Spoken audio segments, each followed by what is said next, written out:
మీ కాలి వేళ్ళ మధ్యలో మీకు గ్యాప్ అనేది డెవలప్ అవ్వడం చూస్తున్నారా? ఇంతకుముందు నార్మల్గానే ఉండే కానీ మీ గ్రేట్ టో పెద్ద బొటన వేలుకి దాని పక్కనున్న వేలుకి మధ్యలో గ్యాప్ కొంచెం రెగ్యులర్గా ఈ మధ్యలో మెల్లమెల్లగా స్పేస్ డెవలప్ అవ్వడం అనేది చూస్తున్నారా? దాని పక్కనున్న వేళ్ళకు కూడా మధ్యలో స్పేస్ డెవలప్ అవ్వడం చూస్తున్నారా?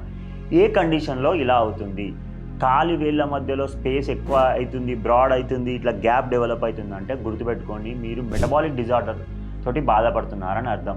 జనరల్గా గాయిటర్ సమస్యతో బాధపడుతున్నవారు, లేకపోతే థైరాయిడ్ సమస్యతో బాధపడుతున్నవారు, లేకపోతే హషిమోటోస్ డిసీజ్తో బాధపడుతున్నవారు, కొన్ని సందర్భాలలో మెటబాలిక్ డిస్టర్బెన్సెస్ ఉన్న సందర్భాలలో మనకి ఏమవుతుంది అని అంటే కాలి వేళ్ళ మధ్యలో గ్యాప్ డెవలప్ అవ్వడం అనేది చూస్తుంటాము.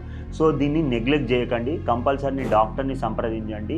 అసలు మీరు ఏ ప్రాబ్లంతో బాధపడుతున్నారు? థైరాయిడ్లో హైపర్ థైరాయిడిజం వల్ల బాధపడుతున్నారా, లేకపోతే ఆటో ఇమ్యూన్ థైరాయిడ్ వల్ల బాధపడుతున్నారా, గాయిటర్ సమస్యతో బాధపడుతున్నారా అనేది నిర్ధారించుకొని దాన్ని ప్రాపర్గా ట్రీట్మెంట్ తీసుకున్నట్టయితే స్టార్టింగ్ ఇనీషియల్ ఫేజ్లో ఉన్నప్పుడే తీసుకుంటే మీకు క్యూర్ అనేది ఈజీగా జరుగుతుంది.